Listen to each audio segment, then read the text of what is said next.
Ketika ada berita di media untuk menjadi dirut BUMN bisa membayar 25 miliar, ini adalah sebuah nilai untuk jual beli jabatan direksi BUMN. Hal ini mengejutkan. Segitu parahnya kah korupsi di BUMN? Kembali pernyataan seperti ini akan menggugah rasa nasionalisme sebagian warga negara yang NKRI. Namun yang mencintai buta pemimpin tertinggi dan yang kagum dengan pejabat serba bisa akan biasa-biasa saja membaca berita tersebut. Sungguh, kalian, wahai warga Wakanda, di mana sih nurani kalian itu? Pandora Papers, BUMN banyak yang bangkrut, ekonomi tidak tumbuh baik, neraca perdagangan minus, tekor dibanding dengan negara Tiongkok yang dipuja-puja. Sumber daya alam habis dikeduk, pejabat berbisnis, APBN tekor 800 triliun di tahun 2022 nanti. Kalian masih berkata kadrun pasti yang anti pemerintah yang paling salah. Segitu gampangnya Anda digeser matanya, bukan melihat kesalahan pejabat penguasa, malah bisa dialihkan dengan buzzer urusan yang salah yang lainnya, yaitu kadrun. Biasa itu di dalam strategi sebuah pemerintahan, punya scapegoat itu biasa, punya pengalihan isu itu biasa. Namun kalau Anda seorang patriotik nasionalis, faham bernegara, tidak akan goyang cara melihat benar dan salahnya. Belum pernah sungguh dalam sejarah Indonesia ada cara bernegara yang sedahsyat saat ini di dalam manipulasi jabatannya untuk cuan pribadi dan kelompoknya, namun tetap bebas pejabatnya untuk melakukannya. Keingat kata Cak Lontong, sesungguhnya saat ini tidak ada pejabat koruptor. Koruptor itu adalah pejabat yang ketangkep korupsi. Kalau tidak ketangkap, ya bukan koruptor dia. Jadi sekarang ini penyalahgunaan jabatan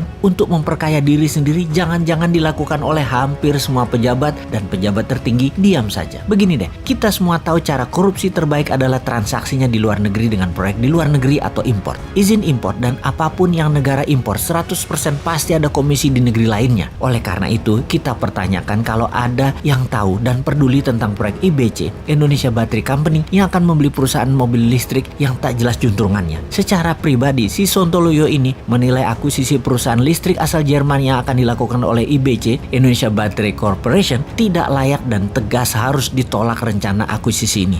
Maaf, siapa juga gue ya? Perusahaan tersebut yakni Street Scooter yang akan diakuisisi oleh Odin Automotive, perusahaan yang didirikan di Luxembourg. Banyak hal yang janggal dengan pembelian senilai 170 juta dolar tersebut, apalagi kalau bertujuan untuk membangun ekosistem kendaraan listrik dalam negeri. Mobil listrik itu banyak pemainnya. Kenapa nggak yang nama besar sekalian? Kalau nama kecil atau nggak jelas, di dalam negeri juga banyak pemainnya. Kasih duit 2,5 triliun, langsung jalan itu perusahaan.